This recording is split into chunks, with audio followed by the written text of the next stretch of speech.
And here we are. Nice. Welcome to the channel.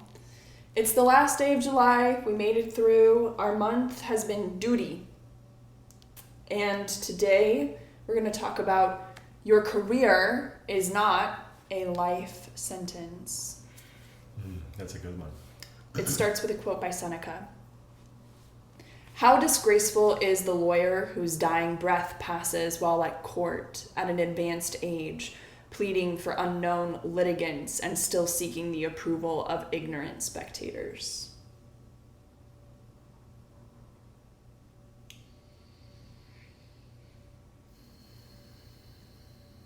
Yeah, this sounds like a person who made their entire life about their career. Yeah.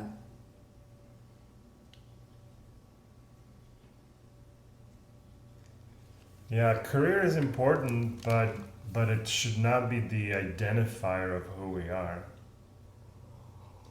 Yeah, that's just one of the many facets of life that identifies kind of like what we do and who we are. But it's not. It's people put these one things. This thing. My fitness puts me on this pedestal of who I am, right? Or my job puts me on the pedestal of who I am, or this relationship, or you know what I mean, or this hobby that I do defines of who I am, and they put too much. We put too much percentage onto one thing, right? We need it split up in many different places. Let's say 10.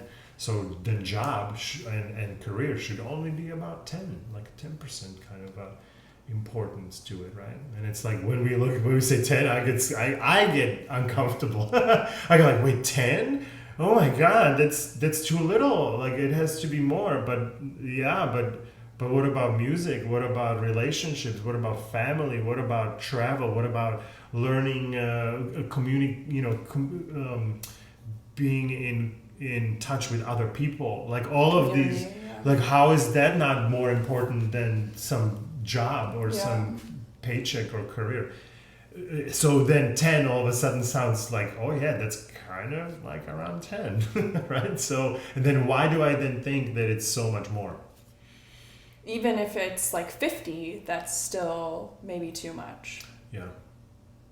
Way too much. There's way too much. If I look at all of those... I'm not saying we shouldn't be working there, sorry. I'm not saying we shouldn't be working hard for those jobs, but it's way too much. 50% is way too much, yeah. 30 is like... 30 is what we actually are doing, right? Because you... Time-wise, yeah. Right? Like sleep 8, wake 8, doing other things, and work 8, right? And so... that's 30, and I think that 30 is 30% of time is okay, maybe, but 30% of our full attention and full involvement only about that career thing, that's too much. Yeah.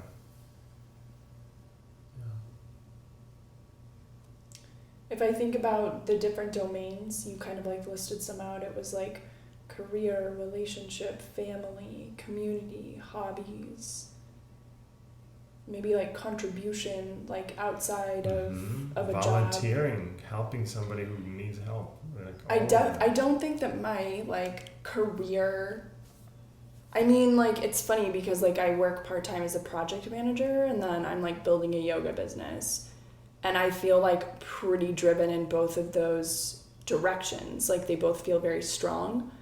And neither one of them is feeling like it's overpowering the other one right now. So that seems like it's almost like keeping it in a healthier balance.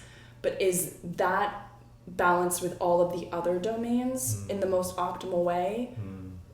No. So I think it's like what I'm taking from this is, because I don't really relate to this lawyer guy who's just going to like live and die in court. Like that doesn't relate to me.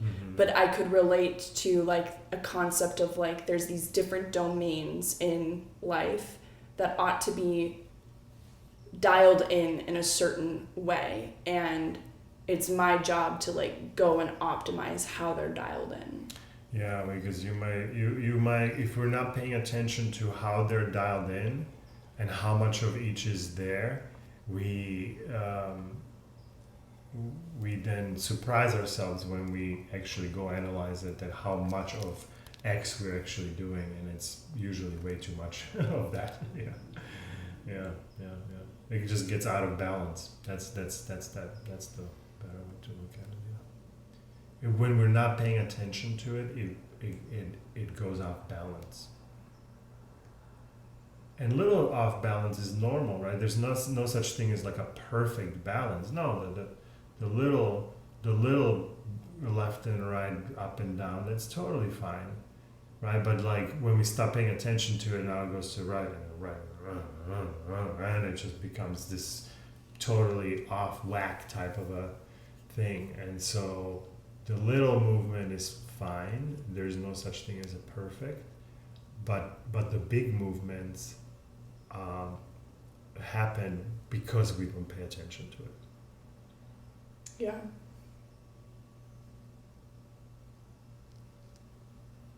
Mm-hmm. You got anything else? No. Yeah. Let's see what Ryan's got us for the end of July. Coolio. Ryan says, every few years, a sad spectacle is played out in the news. An old millionaire, still lord of his business empire, is taken to court. Shareholders and family members go to court to argue that he is no longer mentally competent to make decisions, that the patriarch is not fit to run his own company and legal affairs. Because this powerful person refused to ever relinquish control or develop a succession plan, he is subjected to one of life's worst humiliations, the public exposure of his most private vulnerabilities. We must not get so wrapped up in our work that we think we're immune from the reality of aging and life. Who wants to be the person who can never let go? Is there so little meaning in your life that your only pursuit is work until you're eventually carted off in a coffin? Take pride in your work, but it is not all.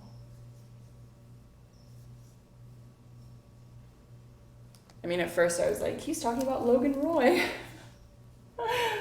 Yeah, or he's talking about many people who Yeah. are clinging to the power that they assumed onto themselves. Or they're like clinging on to the familiarity of the way it's always been. Right, and they'll hold on to it until they aka die. Yeah. Right, but some people don't die holding on to it. Some people get sick. Mm-hmm.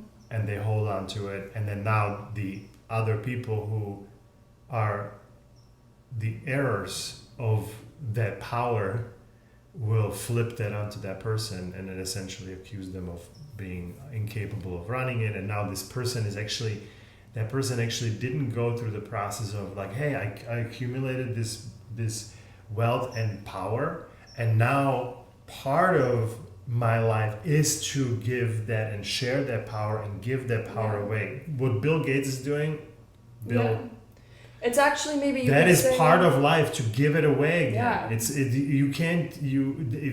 the hoardingness of it is not you might die or get sick while you have a mental illness of hoardingness. Well, and I think right? that And so it's like I'm tying this like idea of hoardingness into like this really deeply seated fear of death, that like if I continue to accumulate and if I can continue to do what I've always done, then I will always be alive. I will always be alive. And this is where in this form. And this is where we get to like people who refuse to make their wills before they die. Yeah. Or like they leave a mess for their kids. And it's like, but you had your whole last phase of life to help make this situation an easier thing for everybody to go through, and that's actually your responsibility. And it's responsibility, and that's actually what adds to your legacy.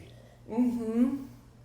Right? Because it's like because those people who cling on to it until the very last breath, people actually might say, finally.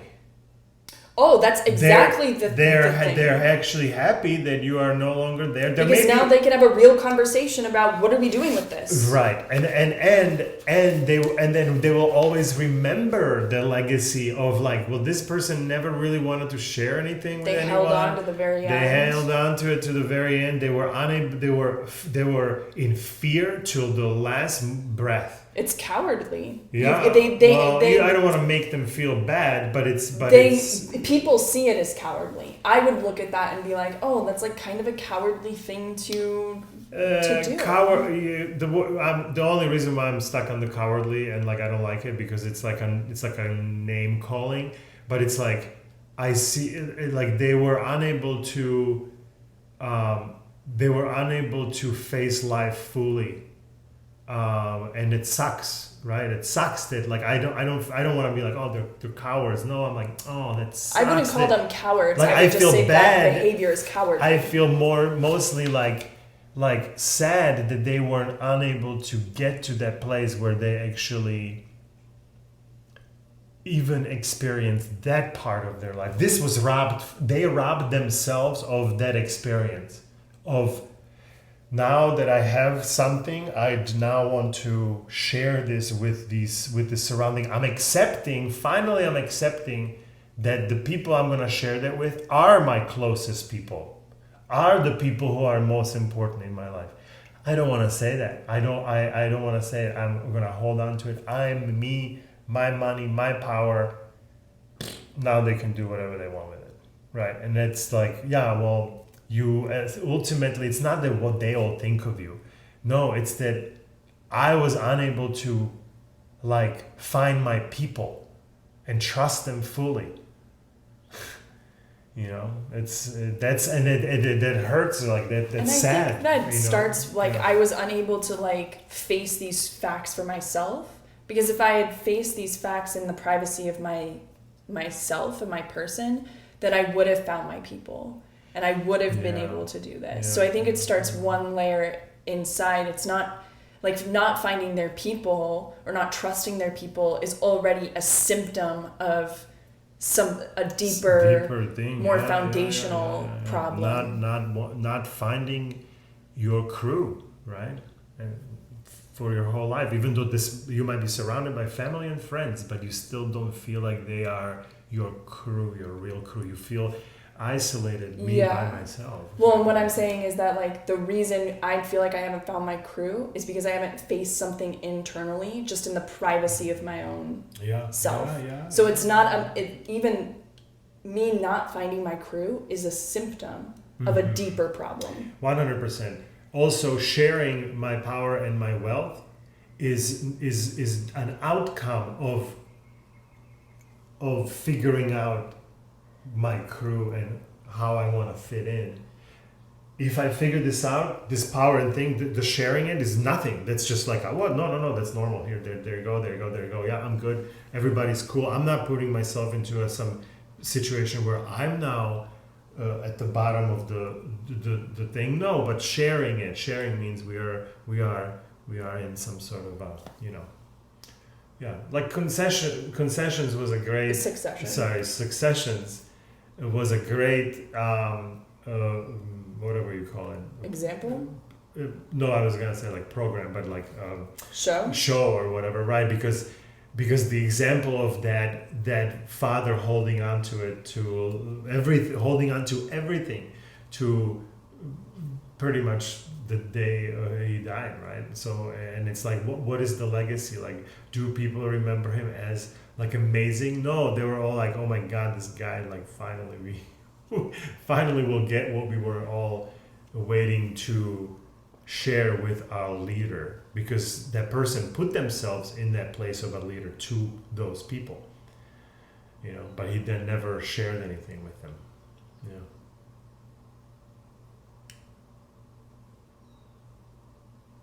Nice. July. That was duty. And August is pragmatism. Pragmatism. Okay. So I'm excited because I feel like when I'm being pragmatic, it's like I'm being realistic with my expectations. I'm being realistic with what needs to happen, with planning, with all of this kind of stuff. And I definitely know that my mind is prone to exaggeration in a lot of areas. So I'm excited to see what pragmatism has in store. We'll just keep going. Alrighty, my friend. Thank you so much for tuning in today, and we will see you here tomorrow. Take care.